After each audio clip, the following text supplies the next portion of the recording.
An 8-year-old girl disappeared in 1988, but 30 years later, could forensic technology catch her abductor? This is the April Tinsley story.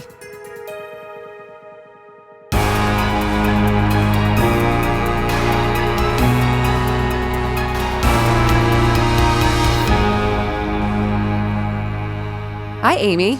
Hey, Meghan.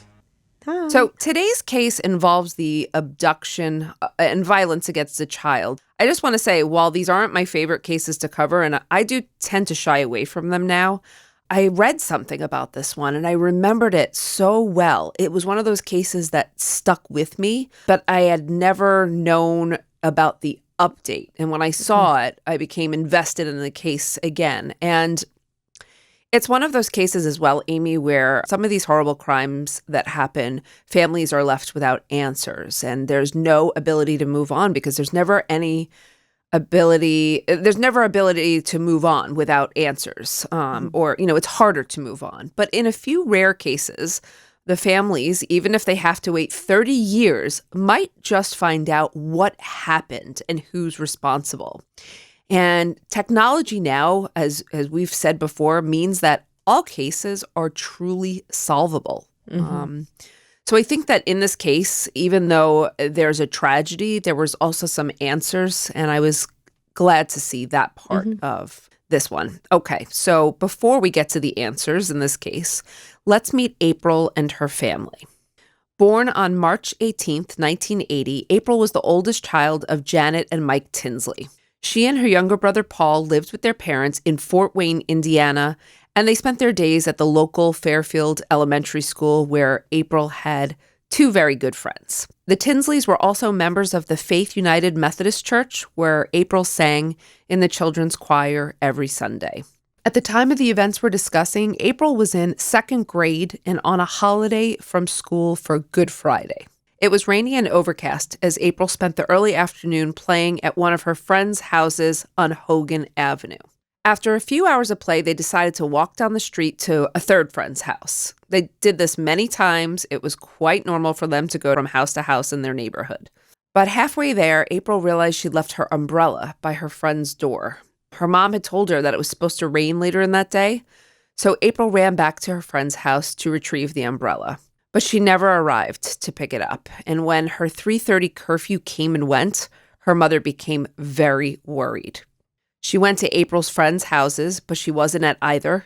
Both parents assumed that she was at the other kid's house. Janet, Mike, and several neighbors began scouring the neighborhood, shouting April's name, but she didn't turn up and no one had seen her. By 5 p.m., they reported her missing. And I'm happy to say that Fort Wayne police took this very seriously and immediately mobilized to look for April. And when they mobilized, over 250 police officers and 50 volunteers searched the area for any sign of April. When one witness told police they had seen a child of April's description being forced into a blue pickup truck around the time she'd gone for that umbrella, a detailed search was conducted on all owners of blue pickup trucks in the area. So if you see someone being put into a car, why don't you call for help or try to intervene? So I don't know if they didn't call for help or didn't intervene. I don't know if there could have been. I don't know if I don't think anyone intervened, but I'm not sure necessarily that other people did. This was a witness who told the police. I don't know if they called on their own or if they were canvassing. Okay. I have no idea. But unfortunately, no leads turned up even based on the blue pickup truck. And before police could do much more, a jogger running along a county road in rural DeKalb County called the police on April 4th to say that they'd found the body of a little girl. The girl's body had been dumped around 15 feet from the road in a water-filled ditch and looked to be dressed in clothing very similar to what April Tinsley was reportedly wearing when she went missing. And investigators were able to quickly confirm that the little girl was, in fact, April. And so they had to deliver the devastating news to her parents. And aside from the grief that she was found deceased, what had been done to her before she died was also monstrous. Her autopsy revealed that she had been sexually assaulted and strangled to death. Though clothed when she was found, she was missing a sneaker, which was about 200 feet from her body. Her underwear was on inside out and her pants were unbuttoned, which led investigators to believe that she had been killed elsewhere and her killer had clumsily redressed her after her death and before putting her body in the ditch.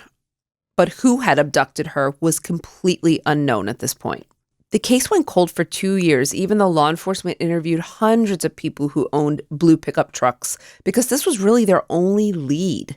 I also wonder if they only interviewed people with blue pickup trucks, or isn't it possible that the eyewitness was wrong and they're focusing only on blue pickup trucks? Yes, definitely. Yeah. It's also a very different time. They don't have the same tools that they did today. You know what I mean? They don't have the surveillance or the cell phones. Not much to go on.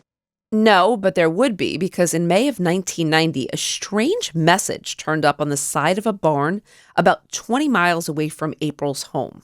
Written in crayon, large misspelled words with backward letters and no punctuation said, quote, "I kill 8-year-old April Marie Tinsley. Did you find the other shoe? Ha ha, I will kill again." Now, are they thinking this is someone who's trying to appear to be childlike or maybe not intelligent? Or, I wonder if this is someone who's trying to mislead them. Well, here's the thing. Remember I told you the shoe? There was a shoe missing. So They didn't release that to the public. Yeah, okay. So this person knew about the shoe. No, but I wonder if this person was really... Yes. The FBI, actually, the Behavior Analysis Unit, concluded that the writer most likely used misspellings and backwards letters to appear more childish, Amy. So Good call. The message also showed that the killer wanted notoriety for his crime and was taunting the police, surprisingly. However, while the FBI had a composite sketch from an eyewitness who'd seen a white male in his 30s forcing April into the pickup truck, the information didn't really help narrow down the field of suspects at the time. Unfortunately for the Tinsleys, years passed with no movement on the case because they just didn't have the leads.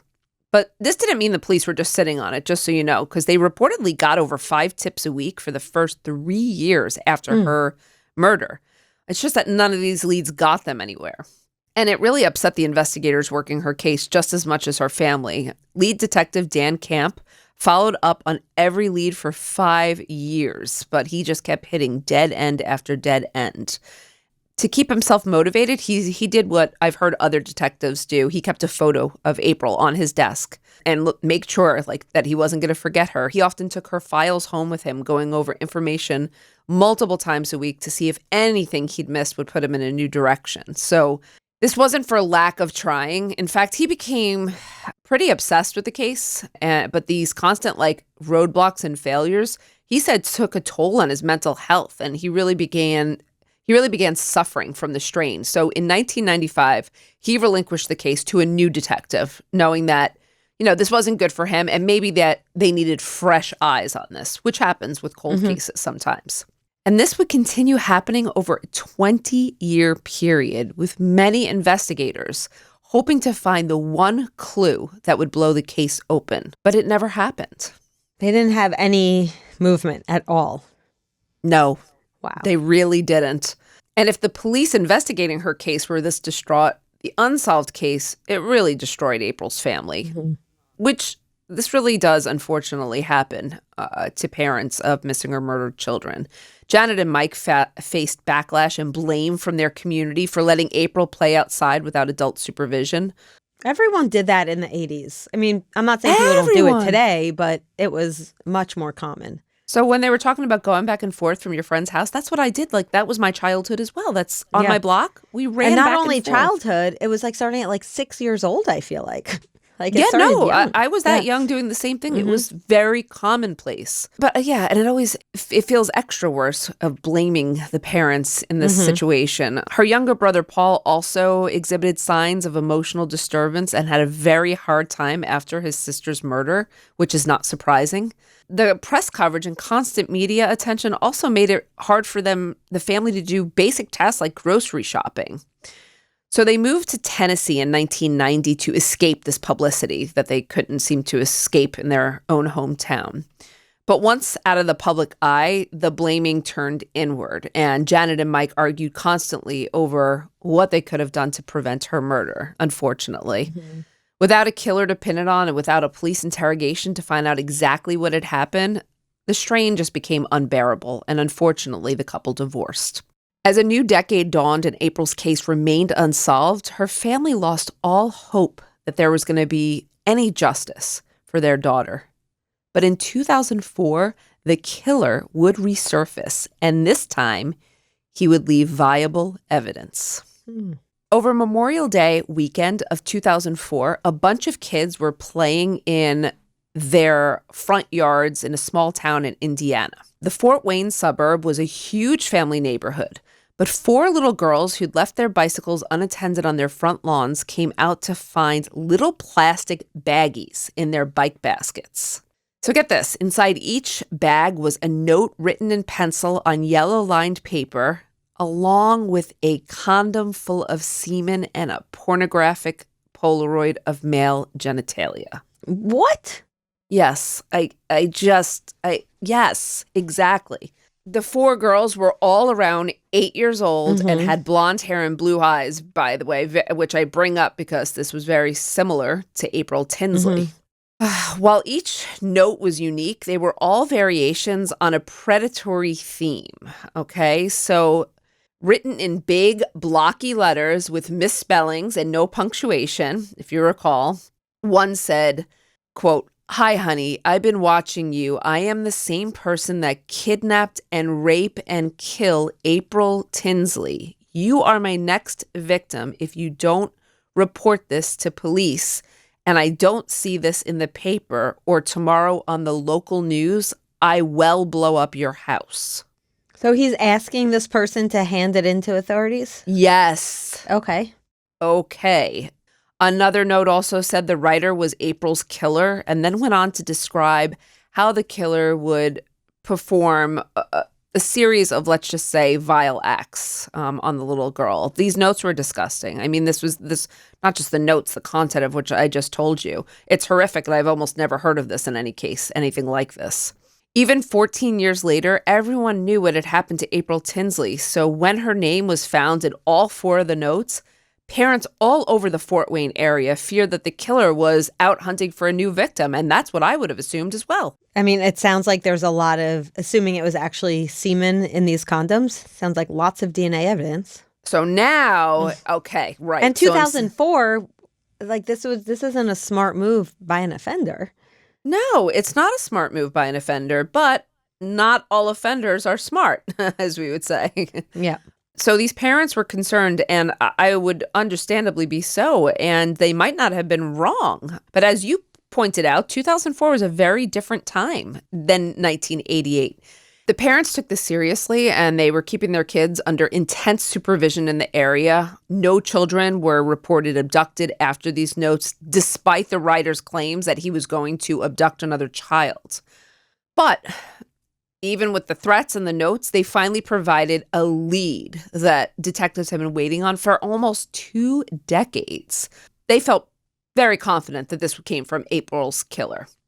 And these notes were almost a perfect match to that earlier communication, that writing on that writing from earlier as well, that was on that abandoned barn 14 years ago. So they were able to test the semen from the condoms and get a genetic profile. And the Polaroid pictures provided investigators with some information about the letter writer as well. For instance, they knew that he was a white man around 45 to 50 years in age and probably between about 185 and 190 pounds. I'm sorry, the photos were just pictures of this person's genitalia, you said?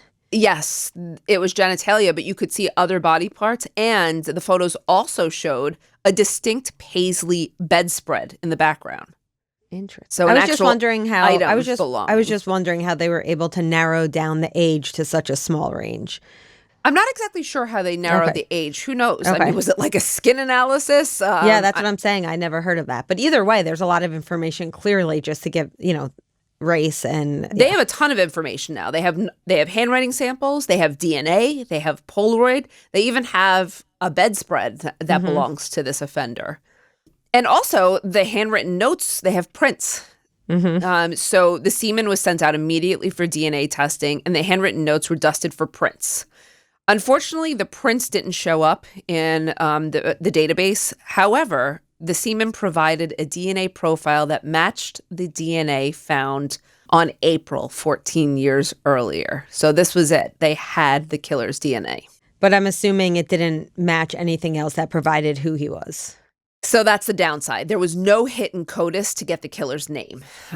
So unfortunately, that part wasn't there yet. But, I mean, they're making serious progress, okay?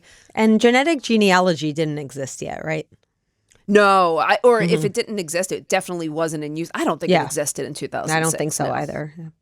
Now, this time, law enforcement had a lot more evidence, as we just discussed. In 2006, the FBI released all the information about the notes and the barn scrawl to the public, hoping that someone would possibly recognize the handwriting or the way that the cadence, which even though they thought it was an attempt to sound childish, maybe someone could identify it. They got over 140 tips, and they used DNA swabs to test people who I guess agreed. However, it didn't match any viable suspects. So the detectives were forced back to the drawing board again. I mean, it must have been so frustrating to be so close and still not be able to find this guy. I'm assuming this was in the similar area to where April was. I know you mentioned it was in Indiana. Okay. Yep. Yeah. No, it was in the same area. Yep. Okay. In 2008, Fort Wayne police met the FBI's Crimes Abduction Response Deployment Unit, or CARD, as they were called, to get a fresh perspective on how to connect a name to the DNA. One of the suggestions was to do a media blitz to reinvigorate interest in April's case. So in 2009, April's murder was the headliner for a show you and I both know, and that was America's Most Wanted. And I think, by the way, when I said this case I knew from long ago and it stuck with me, I think this is how I knew the case as well, one of the ways. The episode featured the full FBI suspect profile and a hotline called Dial a Profile, where the public could call in to hear the full 8-minute description of April's killer with an FBI agent on standby to take any tips from the viewers. I'm not going to read the whole 8-minute profile, but I want to give you some of the standouts. The killer is a circumcised white male who in 2009 is in his 40s or 50s. He likely lives in a lower socioeconomic level and may work at an entry-level, blue-collar, or menial job. He is likely not married, as the vast majority of this kind of sex offender is single. He may have developed relationships that give him access to little girls or young children. So this may be through dating women with kids or through jobs in primary education or volunteering at like a kids' summer or youth group. He may be known as someone who really loves kids. He will also frequent around places where children congregate, like playgrounds or schoolyards. He might watch little girls, or he will watch little girls and make inappropriate comments. He prefers the company of children to adults and will exhibit mannerisms that are socially awkward or inappropriate when interacting with adults. So you can hear that like it's going to be someone who's not comfortable dealing with adults, not mature enough. Can I just make one point, though? Profiling it's not an exact science. No, not at all. Okay. And profiles have been wrong. I know. I've covered a few of those cases where the profiles, sometimes it can create this tunnel vision that we just talked about on a previous episode. It absolutely can. Yeah. And I'm going to tell you how things will, I'll explain. We'll revisit the profile. Okay. But the last part of the profile is that he is most likely hiding in plain sight in the Fort Wayne, Indiana area. That's always the scariest one. The episode also showed photos of those handwritten notes and the Paisley bedspread. According to America's Most Wanted, the phones rang off the hook following the episode with 50 tips just about the bedspread alone. Wow. Yeah, I thought that bedspread, when I remember like hearing about it, reading it too, I'm like, someone's going to know the bedspread. I don't know. The bedspread will be, the key. In the hours following the show, tips ballooned, and the FBI had to mobilize 75 specialized cold case investigators into a command post to sift through all these new leads. By 2011, none of those tips led to April's murderer. Not even when the FBI ran a re-release of her episode on America's Most Wanted in 2012. They are so close. It's just, wow. They're so close. Yeah. And something new was on the horizon. In 2013, one of Fort Wayne's detectives went to a homicide conference where a genetic testing company called Parabon Labs gave a presentation on a new genetic analysis tool that generated what was called a snapshot. So this could accurately predict the physical appearance of an individual based on a sample of their DNA. So cool. That technology is incredible. I know. What is what is the accuracy on that? Do you know? I don't know what the accuracy is on it. It's still interesting. It's, I mean, I don't think I don't think that's a definitive piece, but I think it's really helpful. So if Parabon could test the DNA sample from April's case, maybe they'd be able to create a physical picture of her killer. So this would definitely enable better wanted posters to be distributed to the public. So a year later, in August of 2014, Parabon completed their analysis and provided the police with a computer-generated photo of April's killer. It was the first time in 26 years that investigators saw the face of April Tinsley's, potentially the face of April Tinsley's murderer. Unfortunately, this image still didn't generate many leads.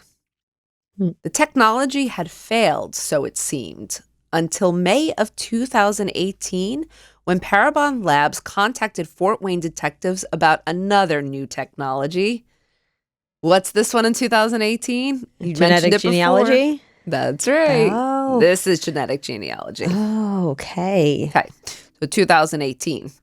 The use of this new technique had been what famously solved the Golden State Killer case only a month prior, and they hoped that they would have similar success in April's case. So Parabon explained that their goal was basically to find at least one distant relative of the killer through his DNA profile. They would then use traditional genealogy to trace the family tree from this relative to the closest living relative who shared the highest amount of DNA with the killer's sample. It's really incredible. I've heard a couple of these cases that were, cold for 26 years. And then Bear Brook, do you remember that podcast? Yes. So good. Yes. And while investigators were hoping to get the name of a grandparent or parent that they could then use to gain access to the killer, Parabon surprised them by providing the names of two brothers. Oh. John Miller and his younger brother, JP. Meaning it has to be one of them. That's what it looked like. Wow. Yep. In all the years of investigation, too, no one had ever heard of the Millers. Wow. But now the detectives had two viable suspects, and it would be left to the good old-fashioned police work to figure out which, if either of these brothers, had abducted, assaulted, and murdered April Tinsley. So police ran both men's names through criminal background checks to see if there was any prior convictions or criminal patterns, of course. JP's record came back clean, but John's showed several incidents. So John Miller had been cited for harassing women and girls in public with lewd, offensive, and sexual language. Oh. Okay, while John was not on the registered sex offenders list, these incidents definitely showed a pattern of inappropriate sexual behavior towards girls. I don't know if you recall, but that was on the profile. Yep. John's picture also heavily resembled the phenotype image that Parabon created from the killer's DNA in 2014. All that was basically left for investigators to do was to basically collect a direct sample of John Miller's DNA. Is this going to be one of those things where they wait for him to smoke a cigarette or throw out a cup? Of course, yes. Basically, they staked out his mobile home, and 4 days into the stakeout, the police were able to confiscate his garbage. Meghan, searching trash, that's not legal across the board, is it? Is there an expectation of privacy? It does vary, but I know that this is legal in Indiana because garbage is considered discarded at that point. It's no longer personal property. And definitely other states as well, because we've seen this in other cases. So the condoms were sent off to the lab, and only 3 days later, the police got the answer they'd been waiting for 30 years. Couldn't it be argued that those weren't his condoms, though? In his trash outside of his home? That he no took one else out, lived with him? And he didn't live, no. Okay. I think I that could would just be see a a hard, defense, but I could see a defense attorney trying to say, well, but they were staking it. They were staking the oh, place out 24/7. and They were didn't see watching it. anyone, and they didn't No, see any other no, man come and nope, go. Okay. nope. Okay. I think it's pretty Mm-hmm. definitively his. Got it. Okay, and the answer after 30 years was that John Miller of Grayville, Indiana, was not only the genetic match to April's killer, but also to the creeper who left the disgusting notes and other items in those children's bike baskets in 2004. And I'm going to bet that he did some other horrendous things in that time. You're going to have to wait a minute, but we will Okay. discuss his history, okay? On July 9th, 2018, two Fort Wayne detectives met John on his front stoop. He agreed to drive to the station with them, where they read John his Miranda rights and put him in an interview room. When asked if he knew what detectives wanted his help with, John readily replied that it was probably the Tinsley case. He'd seen the America's Most Wanted episode, and he knew the cops probably had his DNA. And he probably got off on that. I feel like he's the type of offender who that made him almost like excited. I think so as well, considering he seemed to be demanding attention. And it took only moments for him to spill the entire story. As you pointed out, the detective said it felt like he had been waiting all these years just to excitedly tell someone the story.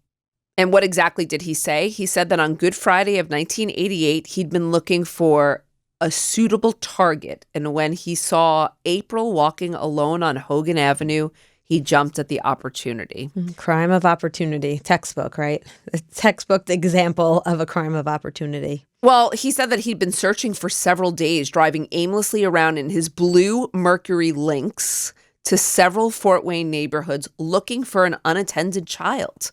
So the pickup truck eyewitnesses had reported had been a false lead all along. John had never owned a pickup. Oh, that's interesting. Yeah, unfortunately. I wonder how much time they lost by only looking for that car. I think they spent a lot of resources on that car. And unfortunately for April, that's exactly, what he had been waiting for and looking for, just an unattended little girl with not a parent in sight. So he said that he parked and he fisted a letter opener that looked like a knife. He basically grabbed April, showed her the knife, and forced her into the car. He also detailed that he had taken April back to his trailer where he perpetrated the assault, unfortunately. And it was really, there's a lot of details here that I don't think I'm going to go into. Did he say he killed her at the trailer and then dumped her? Yes, he did. He strangled her to death, and he did talk about it taking quite a while. So I'm just, like I said, I don't want to go into all these details, but he did also then discuss taking her body and essentially dumping it in that ditch where they found her. So confirming all the details that police already knew. Miller said that when he didn't see her story on the news, he drove back to the site to make sure that her body was still there. And during this drive, he realized that April's sneaker was still in his vehicle. So he threw it out the window before returning to his trailer and continuing on as if nothing had happened. Detectives asked if he'd ever abducted anyone else, since he was readily speaking with them, and John was not shy about sharing how often he trolled neighborhoods looking for unattended little girls. And he said that he'd almost abducted 6 other girls following April's murder. But in each of these cases, a parent or sibling had come up to the child at the last second and obstructed his attempts. Meghan, remember the question we got recently about if this job has changed our parenting at all? This episode might, because we're reminded that there's safety in numbers. It's such like an obvious, basic idea, but it's so true. Time and time again, you hear offenders who say something would have happened, but there was a capable guardian. We know it by our theories, but also anecdotally, how many times have we heard that? Yeah, absolutely. I think also following April's abduction, parents around that area were much more intensely supervising kids and having safety in numbers. So sorry, Jordan, my daughter is going to be upset to know she's no longer allowed to walk home from the bus stop alone. Sorry.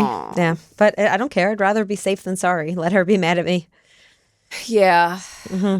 So at this point, police knew that they absolutely had April Tinsley's murderer. He's confessed, and he agreed to write out a confession for the police detailing everything he'd stated in the interview. Did he confess to any other crimes? No. He confessed I mean, to he said he attempted. attempted, but Yeah, he he didn't. confessed to attempted crimes. Okay. He was arrested following the interview and charged with murder, child molestation, and confinement. These were the official charges. Now, following his arrest, his brother JP was approached by the press to give some insight, possibly, into what had happened to him and how he'd become this type of sex offender and murderer. Like, was there some explanation? JP explained that his brother had always had issues with low intelligence and that even when John was 59 years old, he said it was like dealing with a 13-year-old. He said that while their mother had tried to help John academically, John suffered from a learning disability and wound up leaving high school in his sophomore year. Did he work? Yes, he worked, and I believe it was a job consistent with the profile as well. Okay. After his parents' divorce, when John was around 14 years old, he lived with his father and his stepmother. However, his stepmother was afraid of him, according to JP, so his father purchased him a trailer in the mobile home park where he lived, and John began living there on his own at the age of, it was like 18 or 19. Like, he was capable of caring for himself. He definitely required, like, oversight for meals and other day-to-day necessities, which JP said he took over after their mother passed away in 2015. You had asked about his work, sorry. Yes, he worked as a factory line worker for Okay, Eagle because the Pitch. profile said that he would maybe work with children, so I was curious if they got that right. So, but the profile also said that he would be possibly a blue collar worker or another type of, but also he might find ways to be around children by volunteering with school programs or possibly working in a school as well. So yes, he was a factory line worker. His dad had gotten him the job in 1978, but he was fired in 2000 for breaking a swipe card in a machine in a fit of rage. He never told his family he'd gotten fired, and they only found out when the mobile home he lived in, the electricity and the water got turned off due to missed payments. So they helped him get another job at the midnight shift at the local Walmart, where he basically wouldn't have to deal with customers or other staff members because of the nighttime shift. JP said that John had a good relationship with their mother until her passing. She'd come to visit him every week, and they'd play cards while she cooked his weekly meals. And after all these years, JP had never suspected his brother of being the person who murdered April Tinsley. He said that as far as he knew, John went to work, came home, and had breakfast by himself at the local inn. He went to the grocery store and then went home to fill his day by watching true crime police shows and pornographic films. I guess this was something that was known. He then did newspaper daily word search in the evenings before his shift at Walmart. So JP basically said that John lived a very habitual existence. Did he have any girlfriends, or was he was never married, it sounds like, but No. okay. No. I'm just wondering, you said they found those condoms, so I was just wondering if he was sexually active with someone or if he... Yeah, I mean, I guess he was sexually active, but I don't know with who. But just so you know, too, later interviews showed that John had hidden a lot, especially from JP. He discussed his own history in terms of his offending. He said that as early as 9 years old, he had fondled a little 5-year-old girl that his mother had been babysitting. He said that he would wait until she went down for a nap, and then he would take her underwear off, which he kept in his room as a prize. And he said that he would sexually abuse her while she slept, and this was at 9 years old. He claimed, which I don't know, we can't know, but he claimed that his mother knew about the behavior but never told anyone. I hope that part is not true. Then when he was 13, he attacked one of his friend's little sisters. And at 17, he attempted to sexually assault a teenage girl in a Pizza Hut bathroom.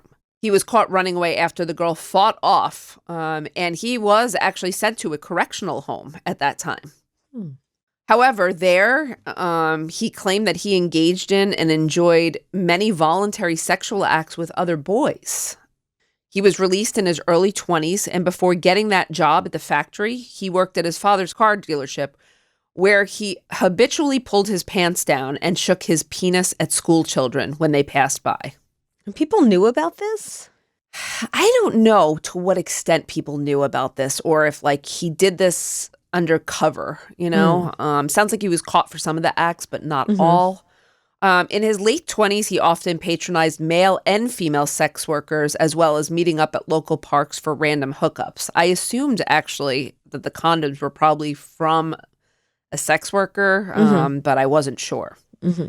He said it was around this time that he also began driving neighborhoods looking for unattended girls. He said that he liked watching all the news surrounding the case, which is why he left all the notes and the messages. I'm assuming he took a plea. Well, you'll hear. Okay. In the end, though, you talked about the profile, and we definitely know that profiles aren't always right, but John Miller really fit the FBI profile cited in America's Most Wanted. In a way, it's like they already knew everything about him for all those years except his name. A name that April's family was relieved would be heading to trial. Oh. Okay. So when April's mother, Janet, found out her daughter's killer had been charged, she immediately told prosecutors she wanted the death penalty because it was a death penalty eligible case. But as April's family assembled in the courtroom on December 7th of 2018, the prosecutor announced that there would be no trial. John Miller had agreed to a plea. He said he would plead guilty to murder and molestation and agreed to serve back-to-back sentences, 50 years for murder and 30 years for the molestation charges, meaning his first eligibility would be 2058 when he would be 99 years old. Okay, so I'm assuming they took death off the table. That was the plea bargain. Mm-hmm. Yeah, that makes perfect. That's why I had a feeling he was going to plea, especially when you mentioned that. Yeah. Yeah, I just had one or two things I had to tell you before I got to that. But Okay. April's parents were actually enraged that he wouldn't get the death penalty. But the prosecution explained why the plea deal was the best thing that they could do. It guaranteed the conviction. It guaranteed that he would not receive any leniency. He would die in jail. If he had gotten, they explained if he had gotten the death sentence, the case would have been subject to multiple appeals, delays, as well as a possibility that his sentence, that he might not get the death penalty or they might lessen his sentence on appeal.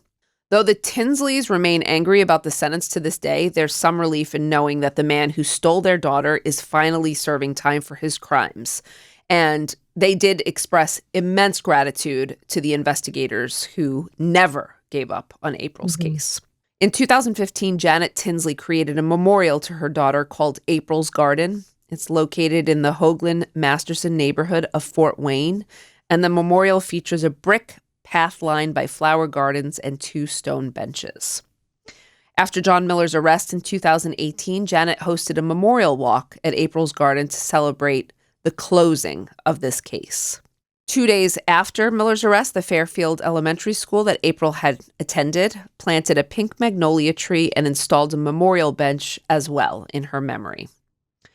In 2019, a year after Miller's sentencing, 9 members from April's investigative team were awarded the National Policing Award for their tireless pursuit of April's killer over 3 decades. Wow. Okay. So while I was very relieved to see this, like I said, this case I knew long ago, but I didn't know until recently that her killer had been apprehended. And I was really pleased to see that, and that the family was finally able to get some answers and someone was held accountable. Still, nonetheless, a terrible case. And now that we know what happened, I think we have to explain the why part. As you had said earlier, opportunity theory here explains why April was targeted. What do you think? Did I miss anything here, or am I incorrect? I just wanted to try to explain. No, I was also going to bring up the point that this sounds like it was preventable. It sounds like people around him dropped the ball, perhaps, maybe turned a blind eye to some behaviors that were problematic at a young age. But again, like you said, we'll never know if that would have changed his trajectory or not. But it just highlights the importance of, knowing these red flag behaviors. Yeah. acknowledging them, intervening at an early age. I mean, especially when you start seeing those behaviors in childhood at 9 years old, if his mom did in fact know, that's just, I don't even have words for that. I'm going to assume she didn't know. That just seems too horrific. I hope so. Yeah. I thought that too. I'm like, it just seemed prevented. There was a lot of signs. In the end, is this justice? Well, for the Tinsleys, they had mixed feelings about it. For anyone who thought that the outcome doesn't feel like justice, I will say this is considered one of the paramount and groundbreaking cases for forensic genealogy. Mm-hmm. Like the Golden State Killer, April's story proves that no matter how cold a case has gotten, with the right amount of DNA and some dogged investigation, we can find people who've eluded justice even for that long. Yep. Since April's case, there have been several cold cases being reinvestigated using forensic genealogy. So hopefully this tool will bring answers and possibly some comfort to a lot of victims and their families in the coming years. Okay, that's everything I have for today's episode. Thank you so much for joining us, and we'll see you next time on Women in Crime. Women in Crime is written and hosted by Meghan Sachs and Amy Shlosberg. Our producer is James Varga. Script editing is by Abagail Belcastro. Audio editing is by Siler Burr and Jose Alfonso. And music is by Desert Media. If you enjoy the show, please remember to follow and leave a review. You can also support the show through Patreon, where you can get access to additional ad-free content such as exclusive full-length episodes, lectures, a book club, and virtual happy hours with Meghan and Amy. For more information, visit patreon.com/womenandcrime. Sources for today's episode include the Indy Star, CNN, Find a Grave, and the podcast DNA ID.